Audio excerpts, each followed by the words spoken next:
ஊழியக்காரரை குறித்து நான் கேள்விப்பட்டிருக்கிறேன். அவருடைய பெயர் எனக்கு முழுசா தெரியல. அவர் பேர் ஆக்சுவலா அவர் முஸ்லீம்ல இருந்து ரட்சிக்கப்பட்டவர். பால் கிம் ஏதோ ஒரு பேர் வரும் அவருடைய பெயர். நாதஸ்வர கலைஞர். அவர் நாதஸ்வரங்கள் திருமணங்களில கோயில் விழாக்களில போய் நாதஸ்வரம் அவர் ஊதுகிற அந்த தொழிலை செய்த காரியம். முஸ்லிம் குடும்பத்தை சார்ந்தவர். அவரை குறித்து பார்க்கும்போது அவர் பார்த்தீங்கன்னு சொன்னா அதிகமாக குடிப்பாராம்.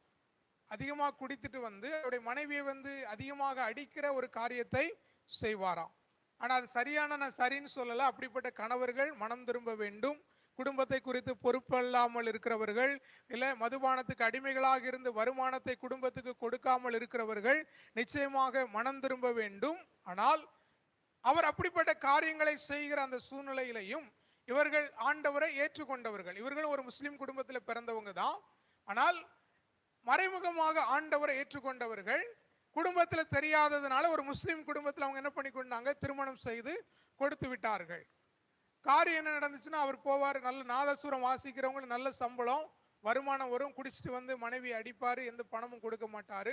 ஆனால் அவங்க செய்த ஒரு காரியம் என்னன்னு சொன்னால், ஒரு நாள் அவங்கள என்ன பண்ணலை, திருப்பி பேசலை. அவர் சொன்ன அவருடைய சாட்சியை நான் கேட்டதுன்னு சொல்கிறேன். ஒரு நாள் என்ன பண்ணலை, திருப்பி அவங்க பேசலை. சில நேரங்களில் அது கஷ்டம்தான். ஆனால் அவர் என்ன பண்ணலை, ஒரு நாளும் திருப்பி பேசலை. அவங்க என்ன பண்ணுவாங்களான்னு சொன்னால், அவர் நல்லா அடிச்சுட்டு அந்த மதுபானத்தினுடைய காரியத்தில் தூங்கிடுவாராம். அதுக்கப்புறம் அவங்க போய் என்ன பண்ணுவாங்க, ஜெபம் பண்ணுவாங்களாம்.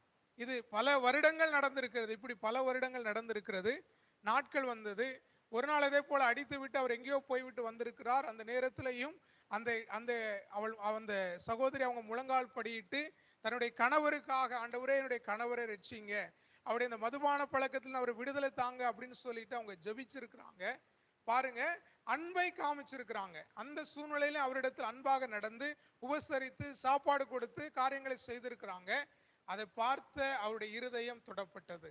பாருங்க, நான் எவ்வளவோ கஷ்டப்படுத்துறேன், எவ்வளவோ என்னுடைய மனைவியை வேதனைப்படுத்துகிறேன், ஆனாலும் என்னுடைய மனைவி இப்படி என்னிடத்தில் நடந்து கொள்ளுகிறாளே என்கிறதான காரியம் அது அவருடைய வாழ்க்கையில மாற்றத்தை கொண்டு வந்தது. பாருங்க, சில நேரங்கள் அநேக பேர் அப்படி இருந்தும் மாறாமல் இருக்கிற சூழ்நிலைகள் இருக்கிறது உண்மைதான்.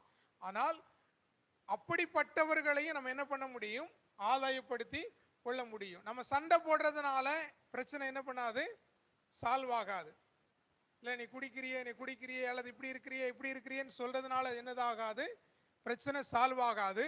அதுக்கு பதிலாக நம்ம என்ன செய்யலாம்னு சொன்ன, ஆண்டவருடைய சமூகத்துல போய் நம்ம ஜெபிக்கும் போது ஆண்டவர் என்ன பண்ணுவார், காரியத்தை மாற்றுவார். அதான் பார்க்கிறோம். சண்டையோடு கூடிய கொளுத்த கரிகளை காட்டிலையும் அமெரிக்கையோடு சாப்பிடுகிற வெறும் துணிக்கையை